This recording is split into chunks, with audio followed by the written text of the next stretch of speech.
C'est l'entretien qu'a eu le Maître avec Nicodème.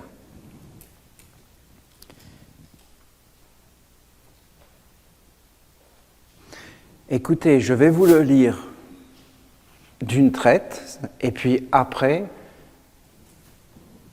j'essaierai de vous dire quelques mots sur ce passage.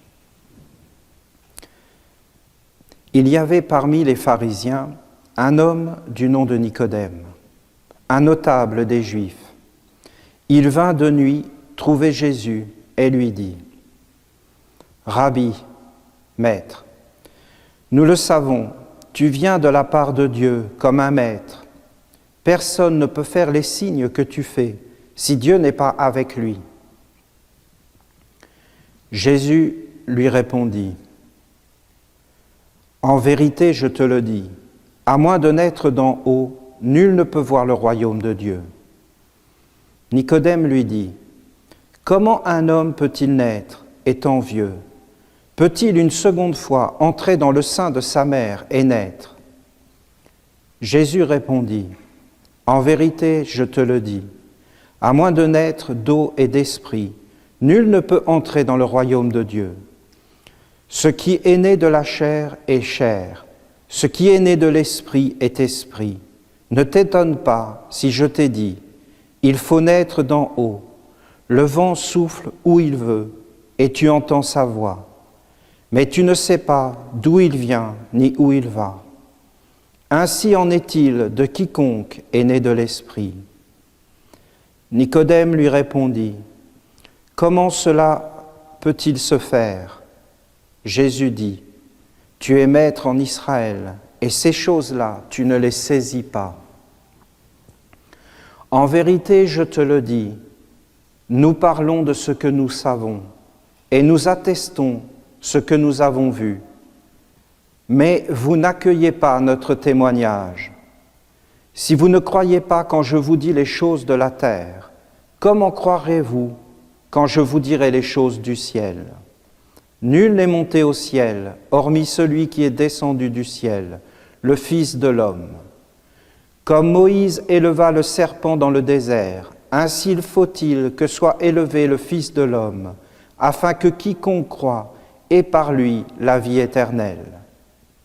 Car Dieu a tant aimé le monde qu'il a donné son Fils unique, afin que quiconque croit en lui ne se perde pas, mais ait la vie éternelle. »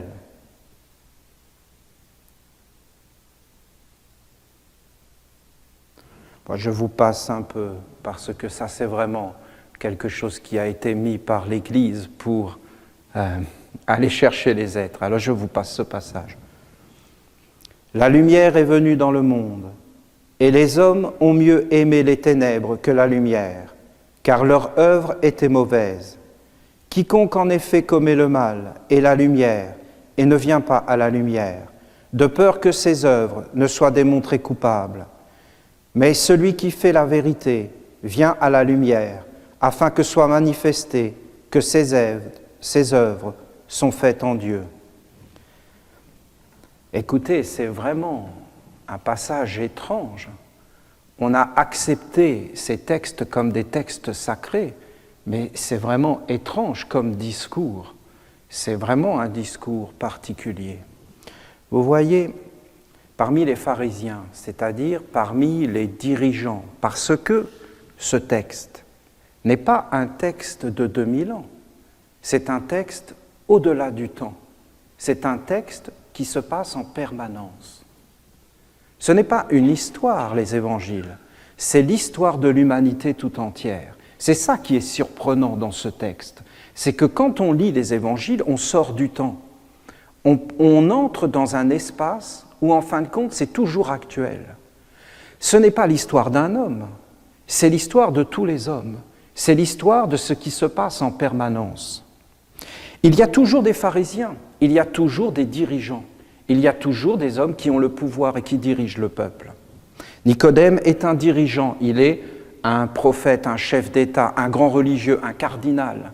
Il est au pouvoir. C'est comme si un cardinal venait voir Jésus aujourd'hui, quelqu'un de très connu dans l'Église. Alors vous voyez bien, c'est dit. Un homme du nom de Nicodème, notable. parmi le peuple des Juifs. Il vint trouver Jésus de nuit. La nuit. Vous comprenez? La nuit. Pourquoi ils disent la nuit? Il se cache. Jésus est un indésirable. Jésus n'est pas fréquentable. Jésus n'est pas politiquement correct. Jésus n'a pas un discours qui est dans la norme. Jésus ne correspond pas aux critères actuels de l'humanité. Jésus vient comme un voleur, il vient comme un intrus, il vient pour bousculer. Je ne suis pas venu apporter la paix, mais l'épée. Alors il chamboule tout. Il vient le voir la nuit. Il lui dit, comme un hypocrite, il faut dire les choses telles qu'elles sont. Maître, nous le savons, tu viens de la part de Dieu, comme un maître. Personne ne peut faire les signes que tu fais si Dieu n'est pas avec lui. Alors pourquoi il vient le voir la nuit? Pourquoi il se cache pour venir le voir? Pourquoi il ne dit pas ouvertement ce qu'il dit là devant tout le monde? Pourquoi il ne le reconnaît pas devant le Sanhédrin et devant tout le peuple? C'est mystérieux, toutes ces choses. Il vient comme un ambassadeur pour parler en réalité, non pas simplement avec Jésus, mais ce sont des entretiens politiques. Il parle au nom d'un groupe et il vient s'adresser à un autre groupe. Et cet autre groupe auquel il vient s'adresser, ce sont les Esséniens. Il ne parle pas à Jésus, il parle à un maître essénien. Et il sait très bien en réalité que les Esséniens sont dans la victoire parce qu'ils ont Jésus. C'est-à-dire un maître s'est incarné dans leur tradition. C'est ça qu'il vient dire. Comment nous pourrions être ensemble? Mais regardez les hommes, leur vie est déjà faite. Ce sont des dirigeants des peuples. Ils dirigent les hommes. Et il vient voir Jésus pour lui voler son savoir. Non pas pour l'acclamer, mais pour prendre le savoir de l'esprit que eux n'ont pas, et pour le mettre dans sa tradition, dans son courant, dans sa maison à lui, sans reconnaître Jésus. Jésus lui dit, en vérité, à moins de naître d'en haut, nul ne peut voir le royaume de Dieu. Nicodème, comment un homme peut-il naître en étant vieux? Il ne comprend rien. Jésus continue, il lui explique que dans la vie, il faut être préparé. Comment cela peut-il se faire? Tu es un maître en Israël et tu ne connais pas ces choses. Tu es un guide des peuples, de la religion, et tu ne connais pas le b.a.-ba de l'éducation humaine. Jésus lui dit simplement, il lui parle d'éducation de l'homme, d'éduquer l'homme vers la grandeur. Il lui parle de pédagogie.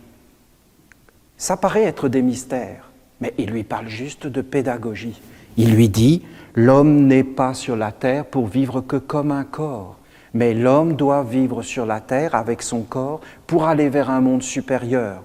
Quand l'homme va vers un monde supérieur, il doit se créer des corps et des corps. Et il lui explique comment passer tous les corps. Le corps de la terre, le corps de l'eau, le corps de l'air et le corps du feu, c'est-à-dire l'esprit. Et quand l'homme arrive vers le corps du feu, c'est-à-dire l'esprit, l'intelligence supérieure, alors l'homme devient un être qui peut manifester sur la terre la beauté, la grandeur, ce qui est vrai et grand, ce qui est juste et noble, ce qui est même éternel, car l'homme est un être éternel à la base. Mais l'homme s'est identifié au corps, il est tombé dans la sphère du corps. Alors en réalité, il est devenu un être mortel parce qu'il s'est identifié au plus bas de son être. Mais ce n'est qu'une éducation, qu'une tradition. Il lui dit, en quelques mots, tu es un nain de jardin, tu n'es pas un être intelligent, tu n'es pas éduqué, tu n'es pas un guide, tu es l'usurpateur, tu es un usurpateur. Tu as usurpé la pédagogie, voilà ce qu'il lui dit. Il lui dit, vous êtes perdus parce que quand les aveugles guident les aveugles, eh bien en réalité, tous vous tomberez dans l'abîme. Plus loin, il dit, en vérité, je te le dis, nous parlons, nous. nous les Esséniens. Nous parlons de ce que nous connaissons. Et nous attestons ce que nous avons vu, c'est-à-dire nous connaissons les mystères de l'Esprit. Nous connaissons l'éducation de l'homme. Nous savons conduire les hommes vers la lumière. Mais vous, les pharisiens, vous, les cardinaux, vous, les hommes politiques, vous, les éducateurs de l'humanité, vous ne savez pas les conduire. Vous ne connaissez pas ses secrets, vous ne connaissez pas l'homme. Mais cela ne fait pas de nous des êtres supérieurs à vous.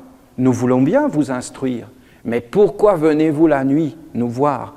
Pourquoi ne le faites pas au grand jour ? Pourquoi ne guidez-vous pas les êtres vers le grand, dans la clarté, dans la lumière ? Pourquoi toujours vouloir vous cacher ? Pourquoi ne pas reconnaître ce qui est vrai et honorer le Père, plus grand que tout, honorer la Mère, plus grand que tout, et vivre avec eux ? Si vous venez en vous cachant, c'est que vos œuvres sont mauvaises. Et il fait la conclusion après.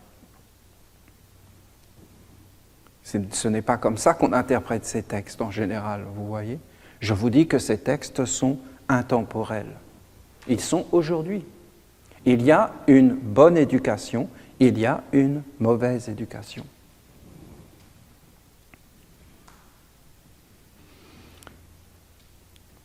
Mais c'est tellement difficile d'interpréter ce qu'il dit, Jésus, parce que nous sommes allés tellement loin.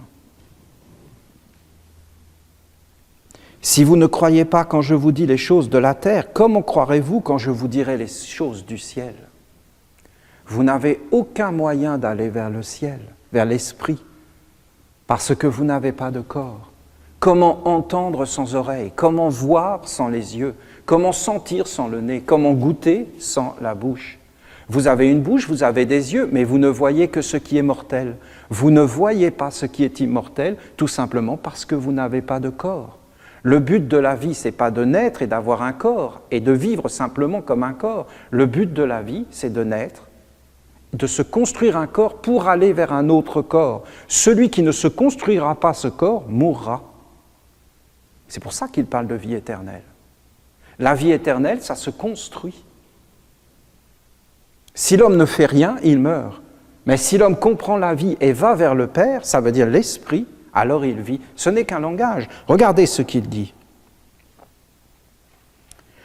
Nul n'est monté au ciel, hormis celui qui est descendu du ciel, l'Esprit. Comme Moïse éleva le serpent dans le désert, le serpent, il faut que soit élevé le Fils de l'homme, c'est-à-dire l'éducation bien élevée, être éduqué. Il faut que l'homme soit éduqué pour qu'en réalité, il puisse remonter vers le haut. Vous voulez que j'essaie de vous l'interpréter d'une façon moderne ? Ça vous plairait, ces paroles ? Écoutez, ensemble, on va se concentrer et je vais essayer de vous expliquer d'une façon moderne ce langage très ancien qui est très difficile, presque impossible aujourd'hui de comprendre. Parce que ces mots ne veulent plus rien dire aujourd'hui, parce qu'il y a 2000 ans de passé, les hommes ne pensent plus du tout de la même façon. Est-ce que ça vous plaît ? On fait un essai ? Vous serez indulgents avec moi, c'est un essai de traduction. Écoutez, je vais m'aider avec un dessin, ça va être peut-être plus facile. Écoutez, je vais essayer d'entrer dans la pensée de Jésus. C'est le seul moyen d'arriver à comprendre ce qu'il a voulu dire.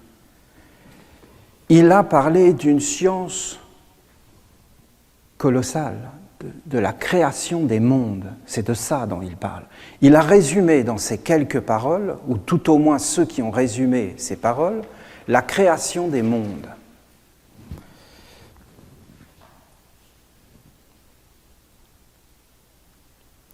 À moins de naître d'en haut, nul ne peut connaître le royaume, la splendeur, la vérité, la grandeur. Il veut simplement dire que pour vivre, il faut avoir un corps. C'est ça qu'il veut dire, tout simplement. Il veut dire, vous êtes vivants, nous sommes vivants sur la terre, tout simplement parce que nous sommes nés. Et nous sommes nés parce que nous avons un corps. C'est ça, naître. Naître, c'est avoir un corps.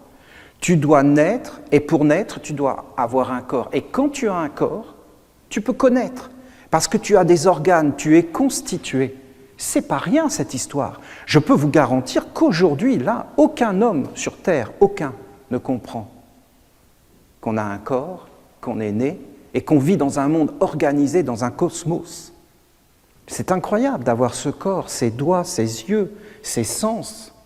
On s'habitue à des choses et en fin de compte, on les perd. On perd le sens de la réalité, même de la merveille. La merveille d'avoir un corps, la merveille de pouvoir regarder, la merveille des fleurs, des couleurs, le soleil, la lune, les étoiles, l'eau qui coule. Toutes ces choses, on peut les appréhender. Mais si tu les connais, tu ne les connais qu'en bas. C'est ça qu'il dit. Tu ne les connais que dans le monde de la mort, dans le monde de la limitation. Mais si ces choses sont apparues, c'est parce qu'un être les a créées. Cet être, c'est l'esprit. Nous, les hommes, nous ne pouvons vivre que dans l'union du corps, la matière, et de l'esprit. Cette union de l'esprit et du corps, c'est l'union, en fin de compte, de l'homme et de la femme, d'une certaine façon, engendre un nouveau corps, engendre la vie. Il y a l'esprit qui est le créateur, et il y a, en fin de compte, les formes qui nous montrent ce que les créateurs a créé. Alors on peut le connaître. Mais si tu veux connaître vraiment ce créateur, tu dois avoir un autre corps que celui que tu as. Tu dois en réalité te créer un corps. Qu'est-ce que c'est se créer un corps? Ça s'appelle être éduqué. C'est une éducation. On est avec un corps et après on nous met en fin de compte un programme éducatif. On nous éduque pour vivre dans un monde que nous on a créé. L'homme est créateur. Et bien souvent l'éducation c'est pour vivre dans un monde, soit qui est un monde faux, une éducation qui nous apprend à vivre dans un monde faux, ou alors de vivre dans un monde vrai, où tout est vrai, où les arbres sont des vrais arbres, où les fleurs sont des vraies fleurs, où l'homme est véritablement un être humain. Alors Jésus dit, il précise après ce que je viens de vous dire, ce qui est né de la chair est chair. Ce qui est né de l'esprit est esprit. Ne t'étonne pas de ces choses que tu ne connais pas. Nul ne sait où souffle le vent. C'est-à-dire, si tu n'as pas un corps supérieur, tu ne peux pas recevoir l'esprit. Tu n'es que de la chair, tu n'es que de la poussière, et tu seras de la poussière. Alors écoutez, voilà ce que Nicodème ne pouvait pas comprendre. La constitution de l'être humain. En Égypte, cette constitution de l'être humain, on l'avait mise comme ceci, vous voyez? C'est-à-dire la croix ancée, la vie. C'était l'homme. Et tous les initiés égyptiens portaient toujours cette croix dans la main. C'est-à-dire ils avaient la connaissance de la clé universelle qui ouvre tous les mystères de la vie, c'est-à-dire l'homme. L'homme est la clé universelle qui ouvre tous les mystères de la vie. Tu dois étudier l'homme. Si tu étudies l'homme, alors tu auras la connaissance. Si tu regardes l'homme et que tu l'étudies, tu vois que l'homme, quelque part, il est un être créé, manifesté dans un monde. Au-dessus de l'homme, il y a l'énergie, la vie. S'il n'y a pas d'énergie qui anime le corps, alors il ne peut pas y avoir de corps. Mais même regardez, si on regarde le corps, il ne peut pas y avoir de corps sans intelligence. Le visible ne peut pas exister s'il n'y a pas l'invisible. S'il n'y a pas d'invisible, comment voulez-vous qu'il y ait le visible? Qu'est-ce qui est invisible? Par exemple, l'intelligence. L'intelligence est invisible. L'esprit est invisible. Le corps est visible. Il ne peut pas y avoir de corps sans un créateur du corps, une intelligence qui a créé le corps. Cette intelligence, c'est l'esprit. Vous voyez, l'esprit le corps. Mais déjà, même le corps, ce n'est pas réellement la matière est en dessous.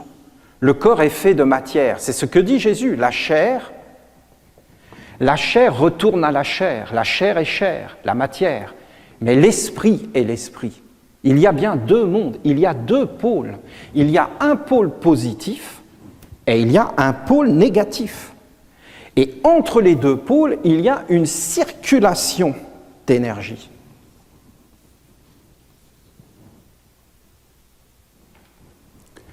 Vous avez en réalité un pôle négatif et un pôle positif. Vous avez toujours deux parties. Vous avez un côté masculin, un côté féminin.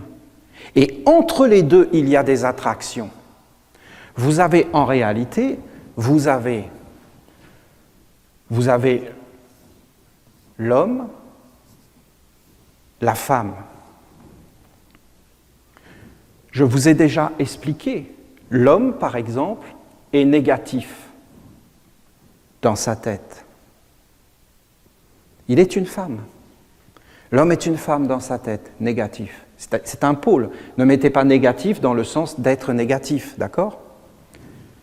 L'homme est positif dans son côté du sexe. La tête, le sexe. Quand vous regardez un homme, vous voyez que l'énergie fait ça. Énergie. L'énergie va de la tête vers le sexe. C'est trop clair, non ? Vous ne le voyez pas ?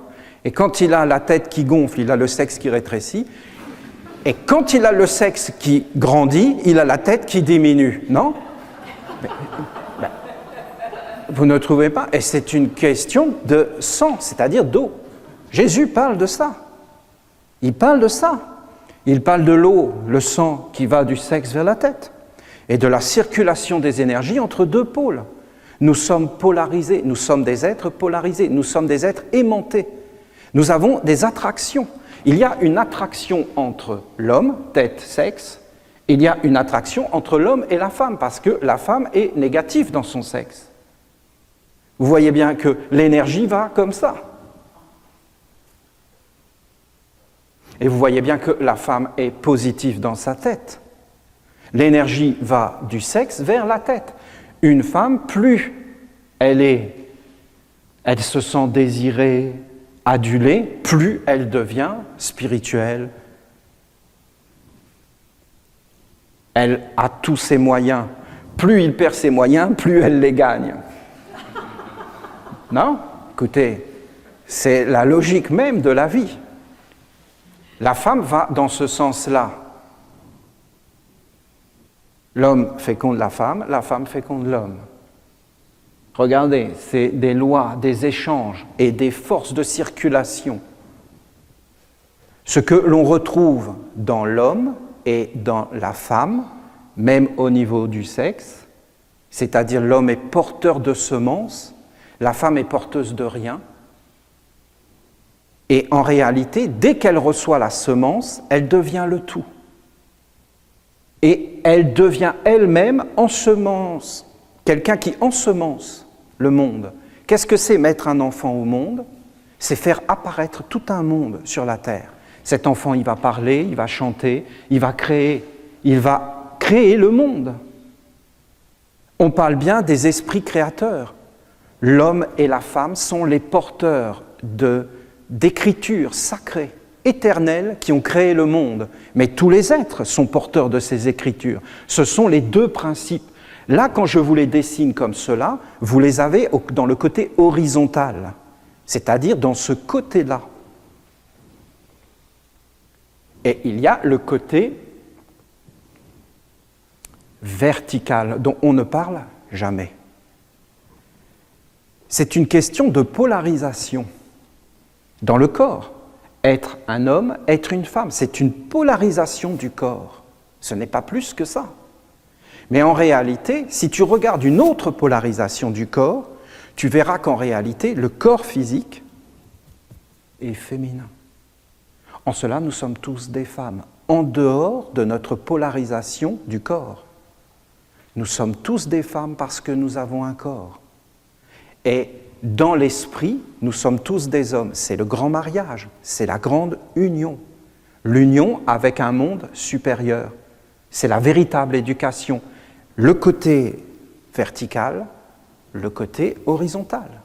Il y a deux polarisations. Il y a un côté féminin, le côté gauche, et il y a un côté masculin, le côté droit. Il y a deux cerveaux.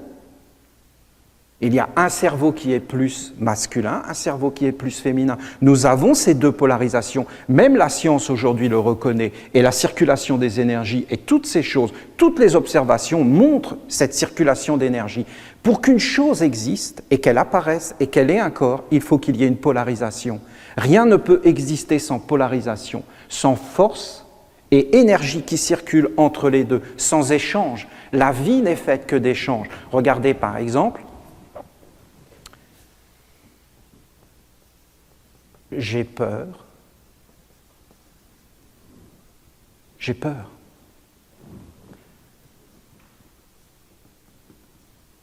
J'étudie.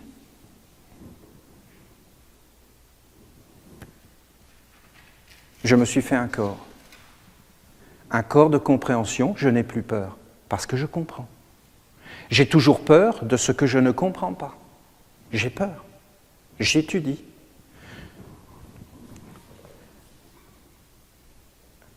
J'ai faim.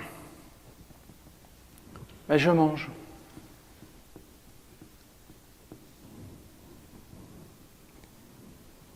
Un vide, un plein, un équilibre. La vie n'est faite que de ça, sans arrêt, sans arrêt, sans arrêt. Nous cherchons ce que nous n'avons pas. Et nous cherchons la plénitude. Nous cherchons la plénitude de la perfection. Nous cherchons la perfection. Nous cherchons le corps parfait, la vie parfaite.